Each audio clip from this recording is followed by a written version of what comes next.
Hello everybody, welcome back to the Yotso Tech Tracks YouTube channel. I'm going to make another quick video for everybody, just a little discussion regarding the brakes on this vehicle today. Once again, from previous videos, if you may or may not know, this is a 2016 Ram 1500 truck. It has basically four-wheel disc brakes from the factory, unlike previous generations of these Ram trucks. Recently, pretty much all the major manufacturers in these trucks have gone to four-wheel disc brakes. Brake drums used to be standard many years ago, and they do tend to work no problem at all for most factory applications. However, where disc brakes have the benefit is they are self-cleaning, and they do hold up better for extended heat dissipation, where the brakes tend to be cooler running when you're using them extensively.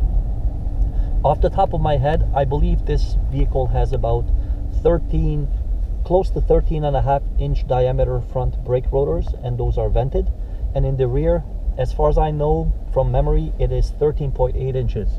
It is just a little bit bigger in the rear than the front, and those brake rotors are solid. They are not vented. Venting is just a construction of the brake rotor, where if you can imagine looking at it from the front, from the edge of the brake, there's going to be a layer of pretty much an air gap in between the center of the brake rotor for cooling purposes, because most of the weight of the vehicle is in the front, and when you're applying the brakes, you have this weight transfer to the front. So most of the braking in a normal situation on any vehicle is going to be done on the front of the vehicle. That's the reason most manufacturers tend to focus mostly on the front. The rear, they can get away without having to go to a vented rotor. Now, this can be looked at differently. It is cheaper to make a rotor that is not vented, and also you can say the brakes are lighter in the rear than if they were vented, because it would need a different cross-section. There has to be more metal in it, so if you don't need to put extra mass, especially in unsprung weight or rotating weight, the better the vehicle is going to behave. Now, from previous videos, whoever watched these YouTube videos I put on, you may or may not know, I do have experience with previous pickup trucks from different manufacturers. About 20-30 years ago, my family had a 1996 GMC K2500 truck.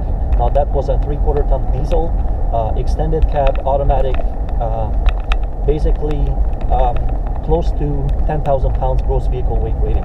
And I remember that truck specifically, it had 16-inch rims on it. And I do remember that the brakes weren't that big on that vehicle. However, for that capacity, the manufacturers tended to go with smaller diameter rims than nowadays. Mostly for nowadays, most of the manufacturers tend to have bigger rims on the vehicles, mostly for aesthetics, mostly for looks. People do tend to prefer larger rims on vehicles.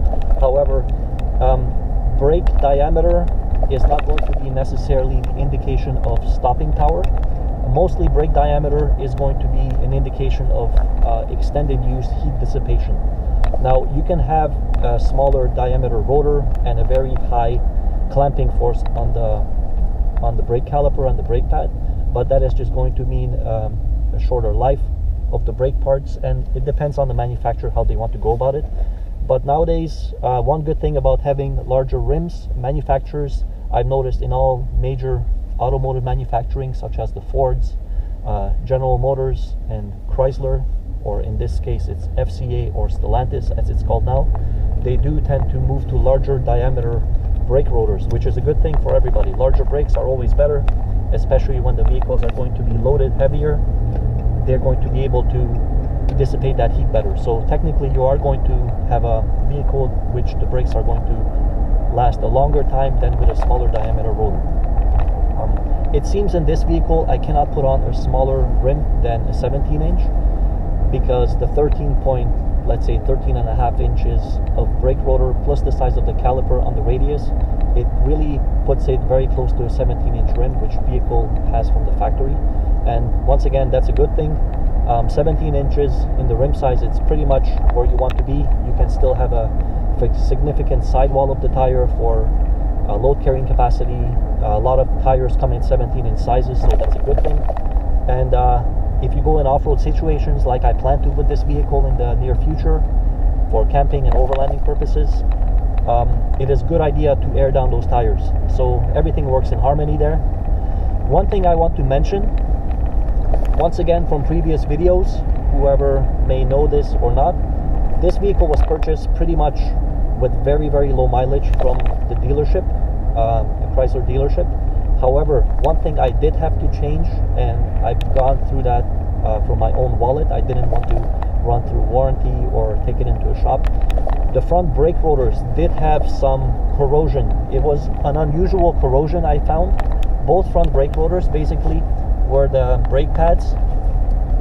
If you can picture where they touch the brake rotors, they had pretty significant corrosion right underneath it. My guess is that this vehicle was parked for a very long time. Perhaps there was some corrosion happening between the brake pad and the brake rotor. Some of these manufacturers, depends whose brake pads they go with. For example, every major manufacturer chooses a reputable company to supply their brake pads, and sometimes you do get into issues where the metals are dissimilar and they don't really like each other. For example, you can have some kind of a galvanic corrosion or electrolysis from wet environments. However, I did have to replace those brake rotors. Now, I didn't want to go through warranty because it is a very easy fix, and I pretty much tend to want to repair my own vehicles. I just feel better when I do it myself. I know it's done right, and I don't have to take it to an unknown person and an unknown repair shop, because you are always at the mercy of whoever is working on it. From personal experience, just because you take your vehicle to a licensed technician or even a major reputable shop, it doesn't mean anything as far as who's going to work on your vehicle. It could be the apprentice, it could be the apprentice's son, or it could be anybody who is not qualified or not properly trained to do that job. Nothing against individual shops, because it's a hit or miss. Again, the name on the place means nothing about the people who work there. There are cheap shops that you can find with good technicians, and however, there are also very expensive paid by the hour technicians and shops that charge a very high shop rate where you're not getting much for your money. So that's one good reason you should always be trying to do your own repairs. It always saves on pretty much all kinds of labor, and it is not too difficult to work on vehicles nowadays. You can get service manuals and specialized tools such as torque wrenches. Factory service manuals are available pretty much online. Sometimes you can even find them for free. So there's pretty much no reason, if you're a handy person, not to be able to do simple stuff like brake pads yourself. Brake pads and brake rotors. Going to the rear, once I mentioned before, this has, I believe, a 13.8 inch diameter brake rotor in the back, which is great because when you load these vehicles up with maximum payload, or you're towing a trailer that is pretty much close to maximum, it will always help to dissipate the heat, and it will have nice even braking on all four corners of the vehicle. Once again, this vehicle is pretty modern, and it does come standard from the factory with a pretty modern type 4-channel anti-lock brake system. It does have traction control. So one thing about the brakes, compared to my 2011 Jeep Wrangler JK I had previously, I am noticing the same kind of wear, where the rear brake pads are wearing more than vehicles in the past that I had without these fancy traction control systems. If, for example, you give too much power to the vehicle because it is rear-wheel drive when you're driving it in rear-wheel drive mode, in two-wheel drive mode, the vehicle is going to be trying to control the power by applying the brakes, and one downside of that is it's going to be wearing your rear brake pads out faster than a vehicle without that traction control. Now, that is always a trade-off for safety. It is always a good idea to keep the vehicle under control, not to be into a situation where the vehicle already loses traction and then the vehicle is going to cause unusual tendencies, and it'll be pretty much out of control already. So it's always a good idea, I guess, from a manufacturer's standpoint, where they try to be proactive and prevent the wheel slips before they happen.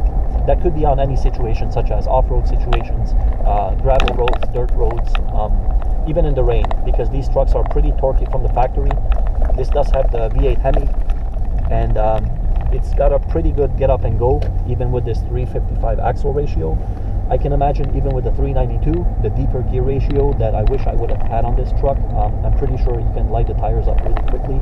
and then you get into those 8-speed automatic versions which have an even deeper first gear, so you have monumental torque at the wheels. So unfortunately, so far under 20,000 kilometers of use, we nearly had this truck for very close to that mileage. We got it with only a couple of thousand on it, and I've already noticed that the rear pads are wearing down. Evenly though, that's a good thing. It seems to be a very good design. The front and rear brake calipers are just a standard design. They are a floating caliper. I believe, if I remember from doing the brake jobs a while ago on the front, this does have dual piston front brake calipers and a single piston rear caliper. Now, in the front it has dual pistons. That's just from the manufacturer's design, where they want to have a larger brake pad in the front, and you're going to have an even clamping force. I remember years ago from school looking at old parts from older vehicles and inspecting those for warranty repairs and just breakdowns, and trying to come up with failure analysis. When you do have these larger brake pads to have a bigger swept area, if you do have a single caliper, a single piston caliper, for example, in the front, you're going to have brake pad flex, where the brake pad wants to flex where the piston applies it directly, and the brake pad is not going to apply evenly. So this modern design, with a lot of manufacturers, they are going through this route. Some of them I've seen from the factory that have fixed 4-piston caliper on the front, but once again, this is just a sliding caliper in the front, 2 pistons, so you're going to be applying that big, fairly large brake pad evenly for a nice even life. It's going to be not wearing unevenly, and it's going to have a nice long service life, which is exactly what you want. In the rear, the brakes, as I said, it's a single piston floating caliper, such as the front.